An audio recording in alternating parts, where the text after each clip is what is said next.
fucking Jesus! 9:59, New York City, New York. The South Tower of the World Trade Center, 110 stories tall, collapses to the ground in approximately 10 seconds. 29 minutes later, the North Tower follows suit, also collapsing in approximately 10 seconds. Later that evening, at 5:20, World Trade Center Building 7, 47 stories tall, collapses to the ground in under 7 seconds. The official explanation is that falling debris from the North Tower created a series of fires inside the building. If this is true, it would be the third steel-frame skyscraper in history to completely collapse because of damage and fire. The first two would be the Twin Towers. February 23rd, 1991. One Meridian Plaza, a 38-story skyscraper in Philadelphia, burned for 18 hours across 8 floors. It is later described by officials as the most significant fire of the century. It did not collapse. October 17th, 2004. A 56-story skyscraper in Caracas, Venezuela, built in 1976, burned for over 17 hours and spread across 26 floors. It did not collapse. February 13th, 1975. A 3-alarm fire broke out between the 9th and 14th floors of the North Tower. No one died. The building was unoccupied. The fire began in an electrical wiring closet on the 11th floor. There should have been fire stops to prevent it from spreading, but there weren't. The fire spread to 6 other floors. Even without a sprinkling system, fire department officials and building officials here say that there's no chance the World Trade Center could become a type of towering inferno. The fire is so intense, it leads to the installation of sprinkler systems, which would come in handy on May 19th, 1975, when 7 fires strike the complex. The South Tower had garbage fires dispersed between the 25th and 36th floor, and the North Tower had a fire on the 11th floor. 6 of the fires were minor, but the 7th on the 32nd floor of the South Tower caused heavy damage. Guess what? They did not collapse. September 11th, 2001. 2 110-story skyscrapers, completed in 1973, burned for 56 minutes over 8 floors and 103 minutes over 5 floors, respectively, before collapsing completely to the ground. Some argue that this was due to the construction of the Twin Towers. The Twin Towers were composed of 200,000 tons of steel and 425,000 cubic yards of concrete. The core of each tower was a rectangular pillar 87 by 133 feet, comprised of 47 steel box columns ranging from 36 by 16 to 52 by 22 inches. The North Tower was completed in 1970, standing at 1,368 feet tall, and the South Tower was completed in 1973, reaching 1,362 feet tall, making them the tallest buildings in the world at the time.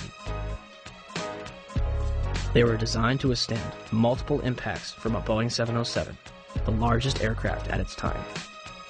An analysis, released in 1964, claims that the buildings were investigated and found to be safe in an assumed collision with a 707 traveling at 600 miles per hour. Such collision would result in only local damage which could not cause collapse or substantial damage to the building. A 707 has 4 engines instead of 2, and its cruise speed is 607 miles per hour. The Boeing 767s that struck the North and South Tower were traveling at 440 and 540 miles per hour, respectively.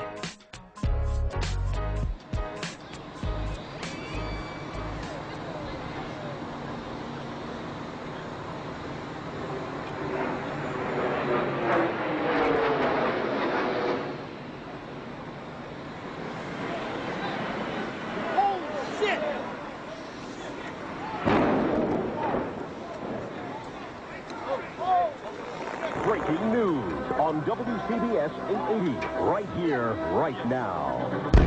I believe if we can get in touch with him, we have a witness who saw what happened at the World Trade Center. This apparently was a commuter plane that smashed into it with such force that the windows of the Pick-a-Bagel smashed with a big bang. Everybody was very frightened. Did you manage to see what kind of plane it was? No, I couldn't tell. It was a smaller plane. It looked like a smaller plane, but I couldn't tell. I'm not really sure. A medium-sized body plane with engines on both sides. Almost like a gray-black color in nature on the plane. I would say it wasn't a huge jet, but it was a plane that sounded like it was a fighter jet overhead. I work right next door at 74 Trinity Place. We heard the first one come in. I didn't know what it was. It sounded like a missile. Oh, my God, Ed, another plane just hit the World Trade Center. Another plane. It was a medium-sized plane. Unbelievable. It would appear, Jim, as if there's more smoke coming from the ground. And well, we used to have another, things have fallen to the ground and are burning. And we One gentleman told me he was on the 65th floor standing next to an elevator when the elevator exploded and knocked him out of his shoes. Another woman said that she was working on the 49th floor and she's seen people in the stairwells with burns, broken arms. People are passing out of the stairwells from the heat. She says there's a lot of heat and smoke. It's a horrible scene here. I'm live at Broadway and Fulton. Allison Keyes, WCBS 880 News. All right, thank you, Allison. Basically, there's people running around down the street. All the glass panes that are on the bottom part of the World Trade Center are all blown out. When I first heard it and ran over to the window, it looked like there was fire on the bottom floor. Well, they're ahead there. And all of this, the world... Oh, wait. Oh, my God. Oh, my God, the building fell. Are you there? The building just fell. You said it sounded like the 4th of July. You heard a big explosion before the building fell? I saw it as it was happening, and it sounded as if you had 100 of those little black cat firecrackers and you lit them all off at once. That's what it sounded like. It sounded like the finale of the 4th of July over the East River. Oh, my We just gosh. witnessed some kind of secondary follow-up explosion. 10 o'clock Eastern Time this morning, just collapsing on itself. We have no idea what caused this. Almost looks like one of those planned implosions. As if a demolition team set off, when you see the old demolitions of these old buildings, it folded down on itself and it is not there anymore. If you wish to bring anybody who's ever watched a building being demolished on purpose knows that if you're going to do this, you have to get at the under infrastructure of a building and bring it down.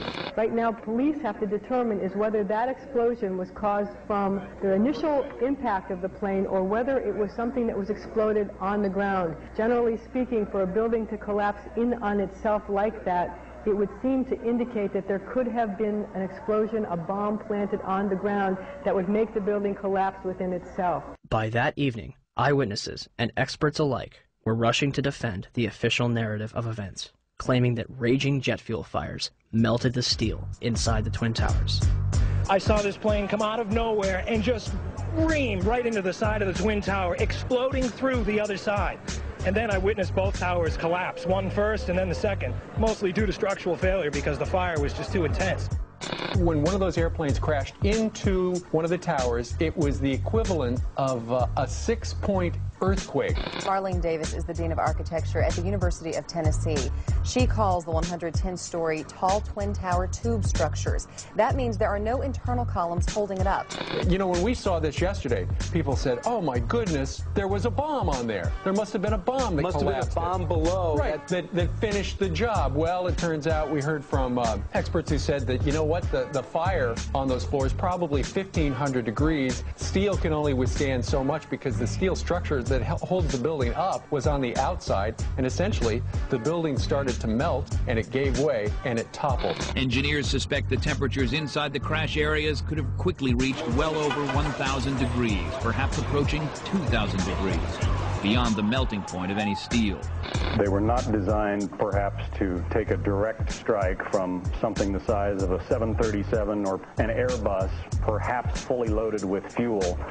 Steel will melt. Physics professor and explosives expert Van Romero. Even if there was no secondary explosives in the building, having the airplane hit the building where it did, a large amount of weight above the damaged location, that damaged location being further damaged by the fire, that structure could no longer support the weight above it, and the collapse ensues. Numerous individuals, including some of the architects themselves, would claim that plane crashes were never taken into consideration and that the building was doomed to failure. Hyman Brown was the project engineer on the Twin Towers, the man on the ground in charge of making sure the buildings were built right, the way it was designed. Structural steel is fireproof to last between 1 and 2 hours, which it did, and then steel melts. Each tower was built around a central core. That core kept the building up, supporting the tower's so-called dead weight. But when steel melts, according to Brown, like